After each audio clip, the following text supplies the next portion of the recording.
What's going on, Movement family? Leah Henry here, excited today with a feature as we celebrate Black excellence in the DMV. I feel like we cannot celebrate this without celebrating a media icon here in the DMV. Now, you may have known her for years on the radio scene from WPGC to WKYS, and now taking her talents to Howard University. I'm really excited to talk to a mentor, a friend, and radio legend, Angie Ange. Do you go by Angie Ange anymore? Is it Angie Ange? Okay, what do you go by? It's like, no, however, it's whatever you want to call me, but it just depends. It really depends. When I'm in a PBS space, I feel like I still go by Angie Ange. Okay. But like my email address is like my government name these days. So it depends. It depends on the mood. Yeah. In the sitting. Because I mean, I can't shake Angie Ange. I did at first. I was like, I'm just gonna. You can't. Go away. I can't. I can't. It is what it is. She is who she is. Okay. So you can still say that. And she has evolved. I mean, I have evolved. You know, one of the things about, your tenure, your legacy, I always told you this, the day you decided to walk away from radio, I praised you because I've learned from a long line of women who have gracefully left their roles in media it's such a flex to be able to walk away and know when your time is up, because a lot of people get told when their time is up. Okay, I've been in the position. Most people get told when their time is up.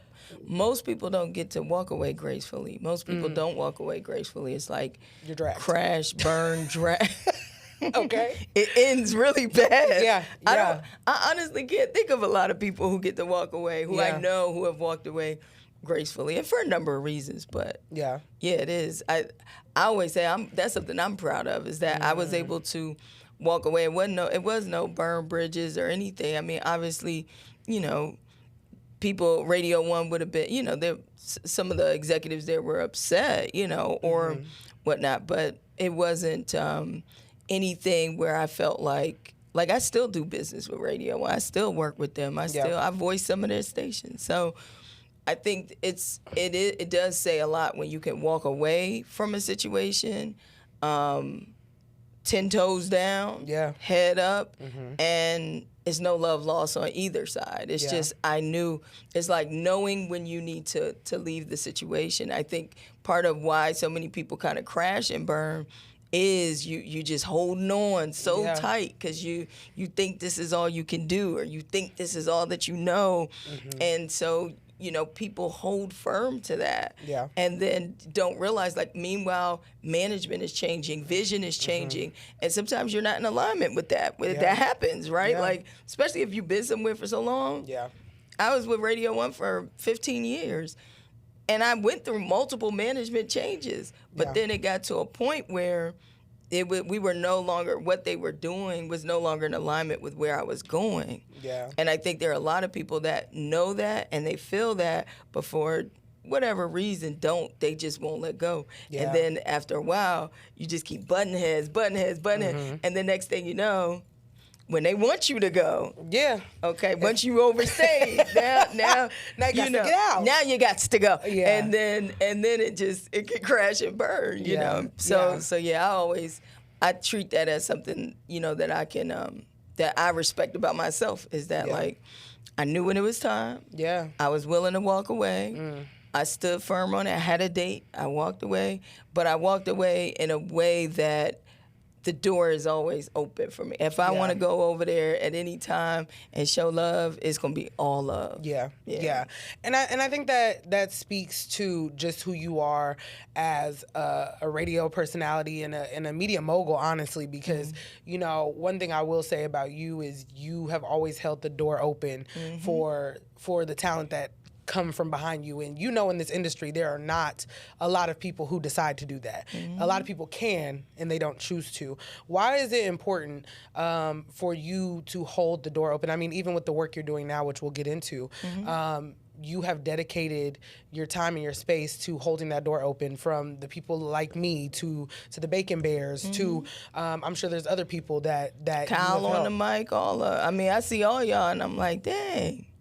Look at my folks prospering. Look at L'Oreal, all of them. Like, from a radio standpoint, I mean, L'Oreal was doing her thing podcasting, but when she got into the radio game, that was a whole different ball game. Yeah. So you said, how important is it to hold the door open? It's because so many people held the door open for me, though. So I think that's it became like a, it's not just a paying it forward, but it was how I was raised in radio myself. Yeah. It was DJ Flex held the door open, Adimu held the door open, Rain held the door open, Michelle Wright held the door open. Steph Lover and P. Stu held the door open. Everybody was holding the door open for me. Yeah. Because they saw something in me, and none of them had to. Yeah. And that's the thing. Nobody has to do anything for you. That's the other thing I think people get stuck on, is thinking like somebody has to do something for you because you showed up or because you want it done for you. Like, nah, them people did that because they saw something in me that made it worth their while or worth the time to say, I'm gonna help you because I know what you about to get into. Yeah. So let me help guide you. And then it was me being receptive to that as well and listening, which helped. And so I always see that like it's a natural thing to do because that was what was done for me. That's how I came in it. Yeah. So when I see someone like you and I see all that potential and all that talent, but I know what this route is gonna look like, or I know some of the things that you're going to go through that go beyond talent, that have nothing to do with talent, then that's where it's like, okay, I'm gonna give you game. Now it's up to you to be receptive. To take it. Yeah. But yeah, I think that's just a part of how I came in. Yeah, and I will say again, as a beneficiary of said grace, that's real. There was times I remember there was a time where I walked into a studio. I said, Angie, can you step here with me? I closed the door and cried. I said, Angie, I can't do this. I can't do this. And it was you who said, listen, let's not react. Let's do these things. And it's important because I think one of the things that media in general lacks in this generation is guidance. They don't build talent anymore. When you were coming up in radio, like you said, there was people who saw it for you. And because they had that development as well, they wanted to do that. But because dollars are down, money is tight, these companies do not invest in talent. Ironically, I actually heard a publicist say recently, I'm interested to hear your perspective on this now that you sit in the seat that you sit in, but she was telling me that companies are now really not investing in the stars. They're more willing to buy or pay for or spend money on an influencer on a one-off rather than invest in a star, because with the power of social media, if I make you a star, you become more powerful than the entity. Sure. And so I was like, wow, these are the conversations happening behind closed doors, but it's unfortunate because, when I think of students, when I think of the people who did the overnight shifts, right? Like back in the day, there was a pipeline to getting to a certain level of success in media, and now that's going away. I hold tight and cherish the relationships that I have with you and the relationships I have with the people who came before me who still believe in that. So that's why, it was important for me to ask that, because I don't see that bridge anymore.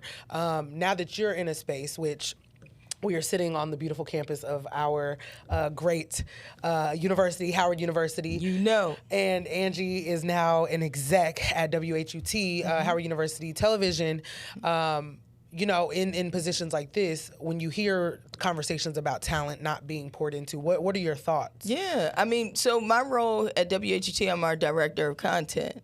And so I'm leading all of our programming efforts from what we use from PBS and APT and BBC and all of,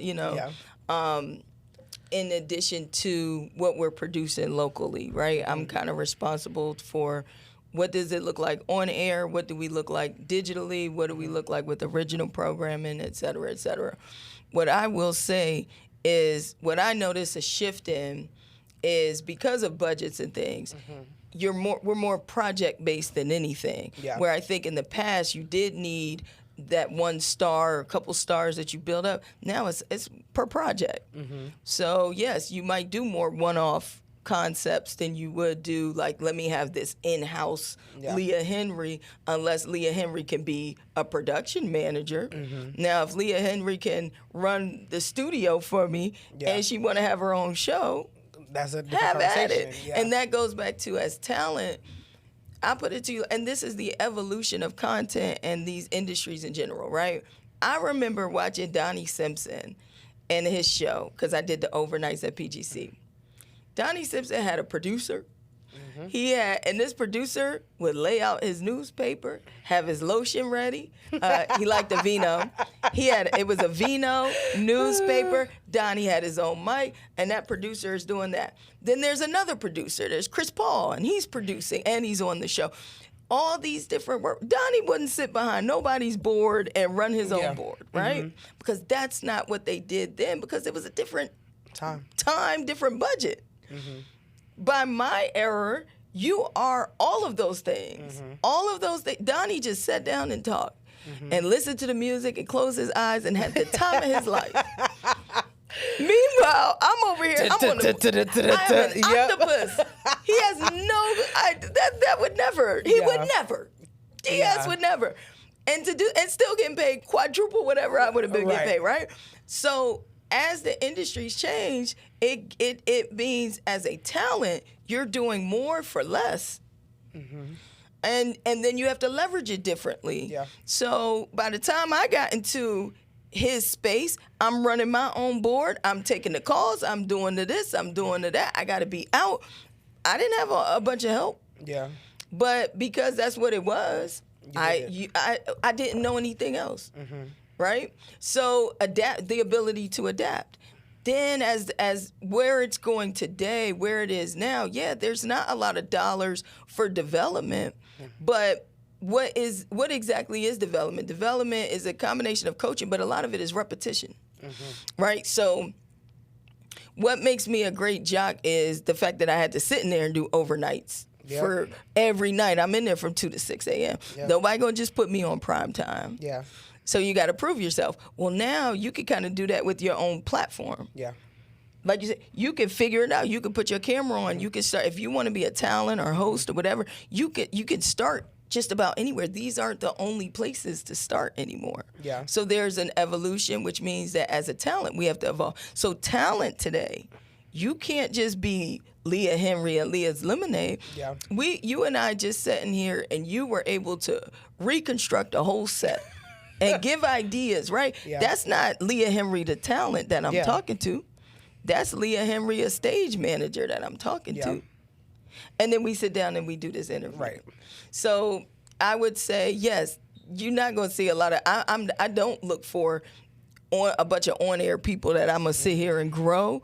I'm looking at, and even with the interviews and stuff that we conduct, I'm not even looking for, it used to be, you would see Ananda Lewis talking to so-and-so or whatever. No, now the shots are all about the person. Yep.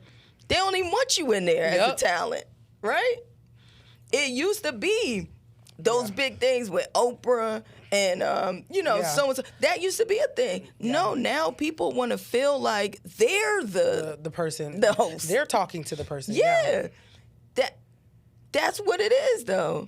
That's fair. So for me, as a director of content, I'm trying to develop our content and develop talent. For me, looks like you might be on a project. I'll give you a project. So case in point would be our Decade series. When I came up with our Decade series, I brought in a guy who, he didn't have production experience, but I could tell he was a producer from his page, his social media page.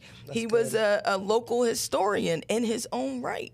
But maybe he didn't have formal training, but I knew that he was a piece that we would need for the types of stories I wanted to tell. So I brought him in as a producer on the project. And then from there, he learns production.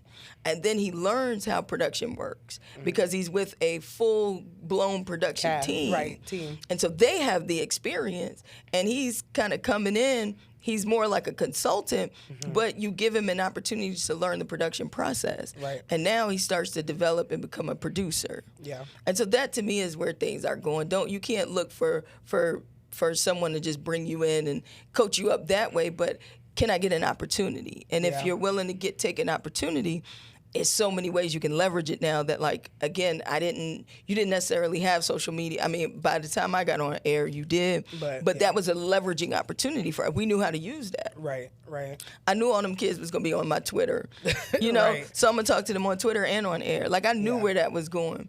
So again, talent has to evolve. You got to look at it for what it is, and you can't harp on the fact that it's not what it used to be. Nothing is what it used to be. It's real. And yet you still, so what you gonna do about it? Yeah. If nothing is what it used to be, you gonna sit there and keep complaining about it, or do you evolve your skill sets? Yeah, I mean, I feel that way about like AI, right? Because I think that's going to be a huge integration in our future in media.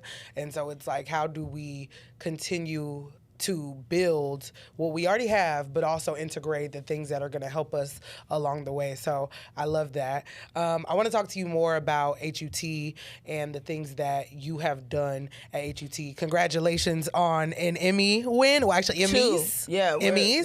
Don't Okay. The Listen. other one. It's a plural. Okay, so and talk more to to come. Okay, Fingers crossed. Come I'm on. already. I'm waiting. We'll know. I guess by like close to summertime, we'll know if we got some. But I feel really good about the content we created last year as well. Yeah. Talk to me about that content because I mean, listen, you're a daughter of the DMV.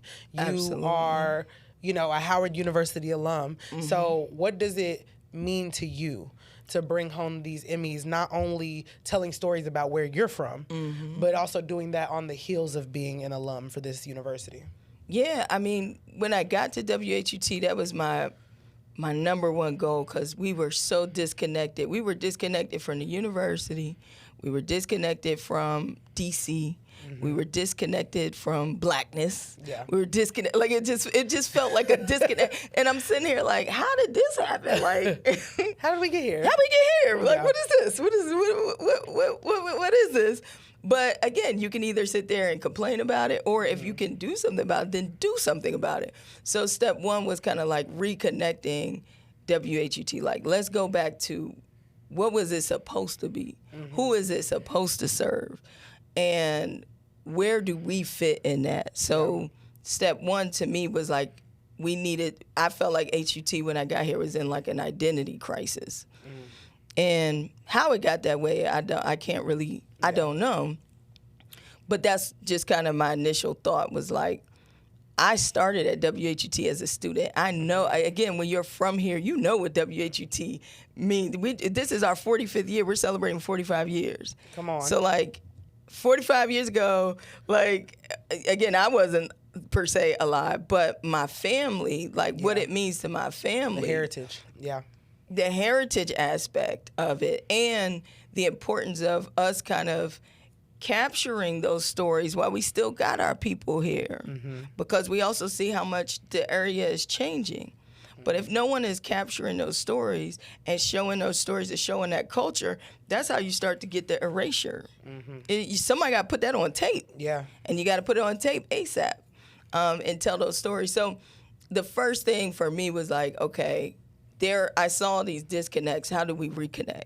And so I'm on year 4 here as the director of content. And we not all the way where I think we could and should be, but we have grown dramatically in terms of how we have re-imaged ourselves, repositioned ourselves, reconnected ourselves to our community, to our Howard community. We have a series called At Howard where we take conversations because you know Howard, it is so many big names and big minds and thought leaders that come to this campus. The conversations they are having aren't just Howard-centric conversations. Yeah, for sure. They're coming to Howard and they're having conversations that are relevant to all people, globally, locally, nationally. Now we're capturing that, packaging that, putting that on air for our audience. We're coming up with original programs of our own. When I did get here, there was a show, DMV The Beat, that really captured our music, captured our audience, captured our love language, which is like the movement, the songs, like artistry. So I wanted to do more of that. Like, let's see what we can do with that, and how do we continue to modernize those concepts, right? So, again, it was rebranding, re-imaging, reimagining WHUT, and then reconnecting it with its audience, right? So if WHUT is 45, that I know in my head, a lot of our primary viewers who are like, let's say 55, 65, well, that means they were in their teens or early 20s. Yeah. When they first got to know WHUT.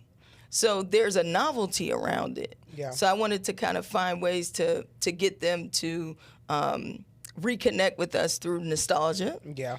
right? And then reconnect with us through that storytelling. So we started to really shift. I said, we got to do one thing well. Start with doing one thing well. You can't try to do a bunch of things. You're trying to do too much and you're not doing nothing. So let's do one thing well. What's the one thing? Storytelling. Yeah. So then do shows that really tell stories that aren't being told. That's how we come up with the Legacy series, Decades. Those types of programs allowed us to tell stories that our audience is going to be fond of and will find nostalgia in, but that new audiences and folks, transplants and all that, they'll be able to say, oh, wow, I didn't know that, right? Case in point, with the Decade series, Mary and Barry, we did Barry's Blueprint. We did the story of Summer Youth Employment Program. You know how many people are new to this area who, when they think of Mary and Barry, they only think of one national ridiculous incident, right? They have no idea of how important he is, all the things he did. Now, we don't have enough time to cover all the things he did, but Summer Youth Employment is such a big part of why a lot of black people in this area have been able to thrive the way they have. They can all, 90% of them will tell you, I had a summer job. Thanks to Mary and Barry. Mary.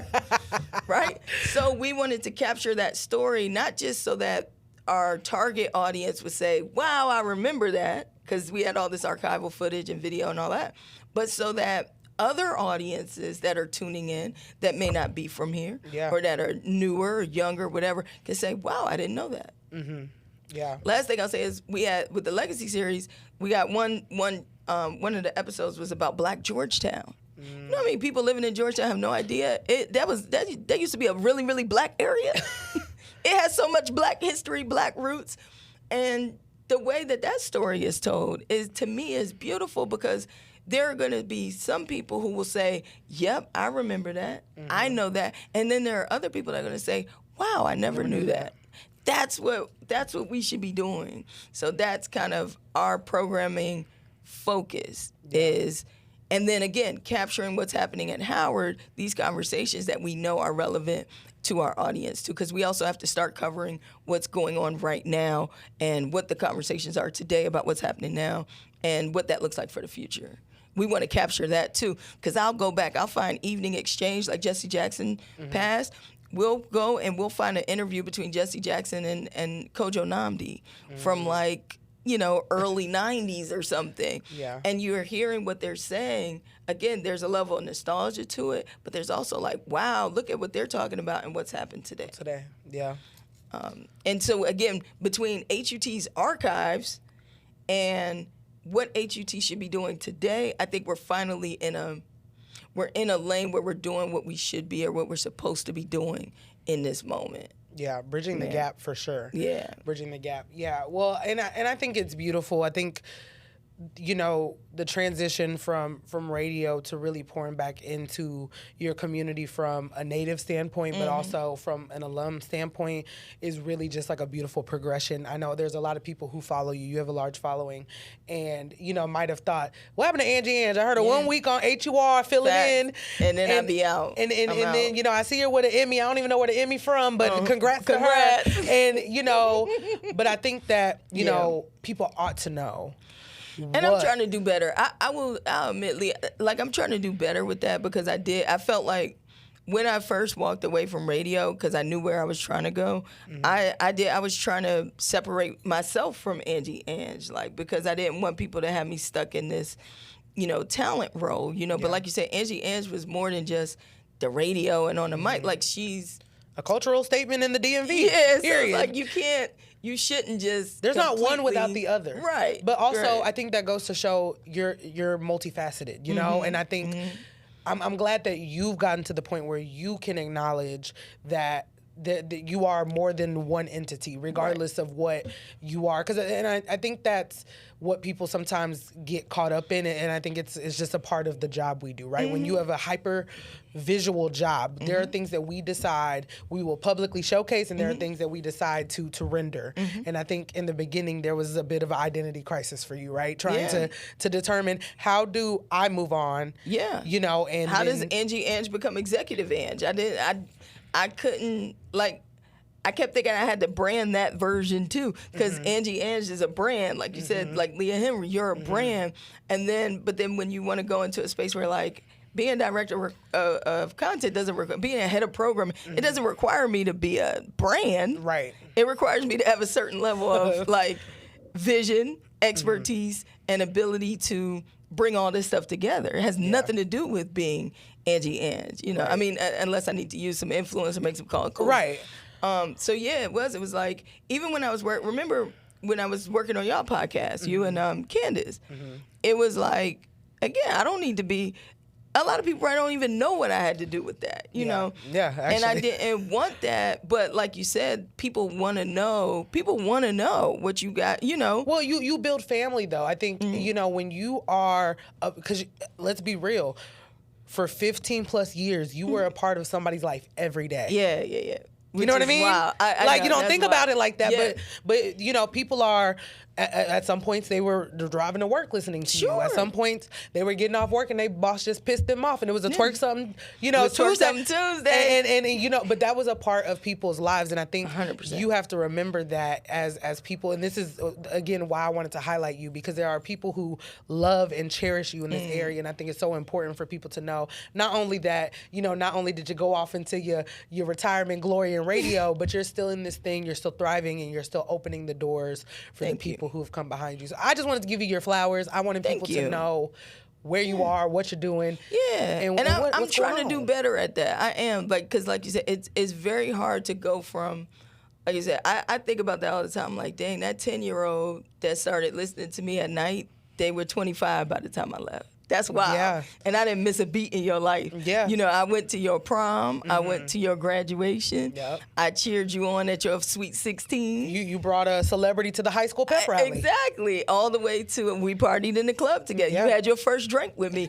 Like, I understand that. And so that has been probably one of the toughest things for me, has been in all of this transition, because I left radio in 2022. We're in 2026, so it's been 4 years, but that still continues to be, like, for me, something that I struggle with a lot of times, because I know that. I know how much a part of someone's life I was and what I mean in that space, but I'm no longer in that space. And I don't even have the desire to be in that space. Yeah. And everyone's always asking, so when you coming back to that space? Because it's what you know. But like you said, they'll still be happy for me. Oh, we got Miss Toya's. I got Civic on 8th now. Like, people, they see it, but like you said, it's hard when you are multifaceted, but your brand is centered in around one thing, a particular thing, because it's very hard for people to wrap their head around those other things. But I think a lot about, like, a Will Smith. More people know Will Smith as an actor than they do a rapper. Yeah. But yet his career started rapping. As a rapper.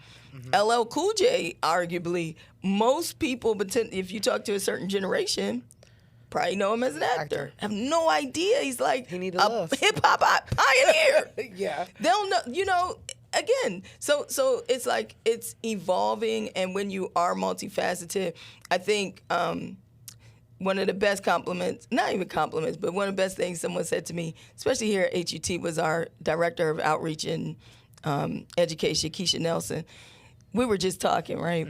And I'm talking to her about that struggle, like the struggle of trying to move beyond Angie Ange on the mic, right?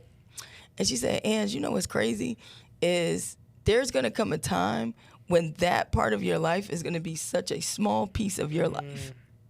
And more people will know you for all these other areas that you're growing in than they will for this thing. Yeah.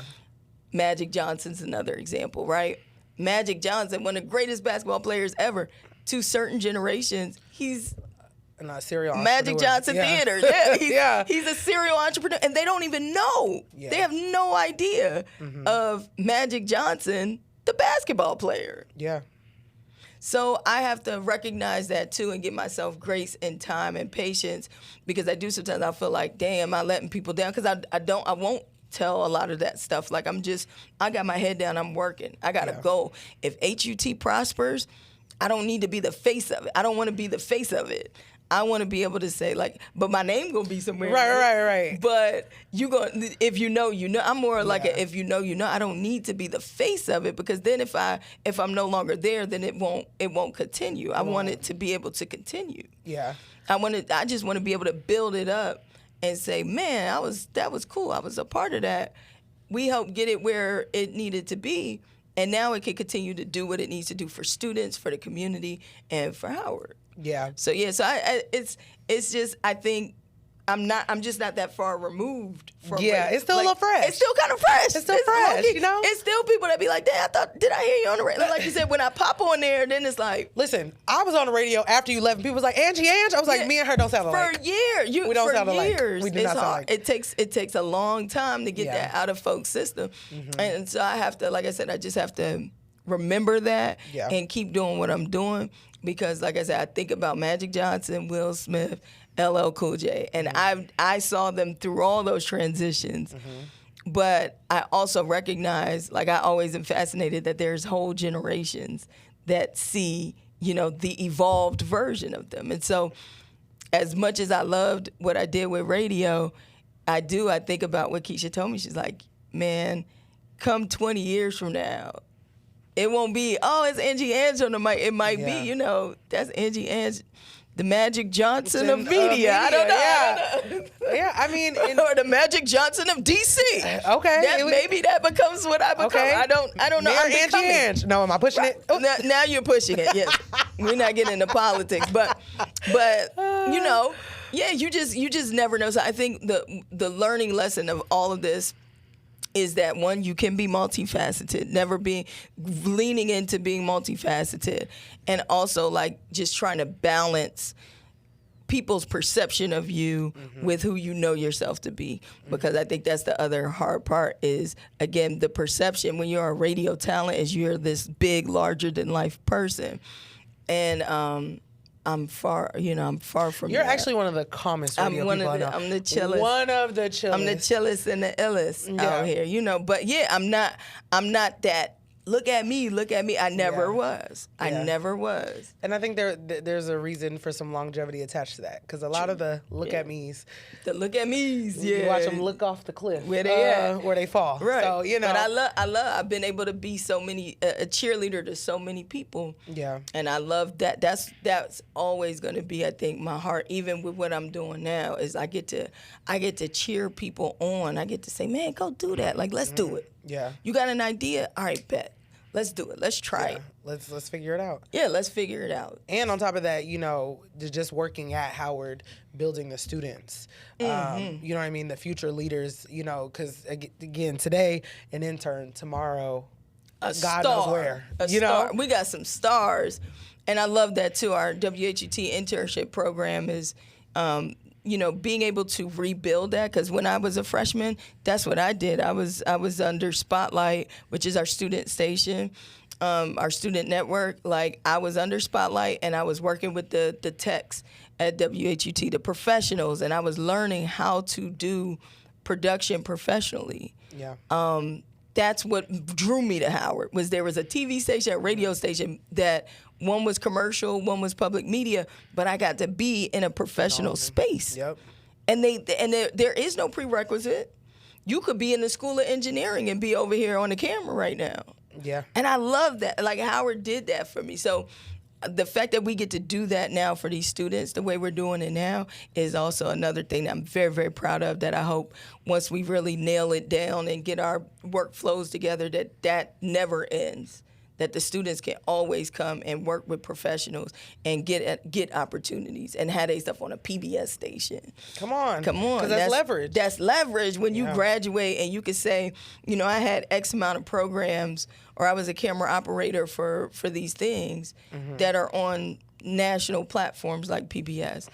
We can do that, and no other HBCU can do that. Come on. And so that's a vantage point, and so we have to be more welcoming and open and get our students in here and throw them in the flames so they can become great, because we know they're destined for greatness. To come into Howard University, you're surrounded by a lot of greatness. It is, yeah. So if you make it out and you become greatness, it's because like you got that push. I got that push. Yeah. There was a lot of talented people around me, and we we all worked together because some of us were better at certain things than others. Yeah.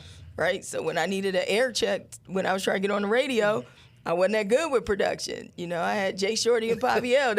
They knew how to run the Adobe. I didn't know how to use Adobe, but I knew how to rock the mic. Yeah. And vice versa. Like they might need somebody they need a voice. Yeah, I can give you voice all day. Yeah. They gave me production. They helped me put my air check together, which helped me get my first, start, my first job. So full circle. Yeah, everything is full moment. circle. That is exactly what this is. This is full circle. I'm very blessed. I'm very grateful. I love what I'm doing here, and I think you're going to see even more coming for us, more awards, more programming, more original, more onboarded independent producers. I'm very big on that. Okay. We have run so many independent producers programs. So they come, again, you submit your program, I watch it. If it makes sense for the station, it's going on the air. I know that's right. We should be a home for independent producers. How many independent producers do you know where they don't have a home? You got YouTube, and nothing wrong with that. I mean, Tubi, all that, nothing wrong with that. But to have a PBS station as a residency for your programming it's a little different. And so my goal is to also help our independent producers in this area. This should be a home and a place for them to be able to showcase the work that they're doing. So that's the other big thing that we're leaning into and have leaned into since I've been here. Okay, I love that. Listen, Ange and I could talk for 10 hours. Forever, yes. Forever. But, They said we got to wrap up. Okay, they said we got to go. Well, again, I just wanted to give you your flowers. I wanted people to know where you're at, what you're doing, and how you're still impacting the community, the DMV, and ultimately leading the next generation of media stars to the next level as you put your executive hat on and kind of sit in the back. But I just wanted people to know that you're not too far. I am not too far. And that you are here to make sure that we doing good out here. So that's right. Congratulations on the Emmys. Thank you. And my personal stuff, my Civic on 8th Street concept, which you got to come to. Okay. You got to come to Civic on 8th. We'll check it out. It is coffee and cocktails and pastries too. Okay. But my partner Rhonda Fox, it was her concept, her idea. She brought it to me. I met her through Omi Bell of Black Girl Ventures. Okay. She reached out because she knows I'm an investor. She said, hey, this young lady got an idea. I think it's in alignment with you. I said, let me hear it. And the rest is the rest. And I'm so proud. Again, like you said, I love the idea of full circle moments. But between her and what we've been able to do with Miss Toya's, I am so thankful to also be partnered with local entrepreneurs who have big visions and being a part of, again, I'm a cheerleader. Yeah. I ain't gonna be back there. I ain't flipping fries. I ain't doing all that. It's still good though. The food good as hell. Yeah, no, the food is banging. The coffee is good at Civic on 8th over there, Capitol Hill. That's where we are. But the food at Miss Toya's is still doing what it needs to do. Now I got Civic on 8th. So that's something else I'm also really proud of, is that I meet these entrepreneurs and I get a chance to go on a ride with them. And then I learn more about entrepreneurship through their eyes. But I think at a time where a lot of Black-owned businesses struggle with getting capital, getting partners who are just cool. The trying to raise money is very, very difficult. But when you can call somebody, they're willing to hear you out and say, okay, cool, let's go.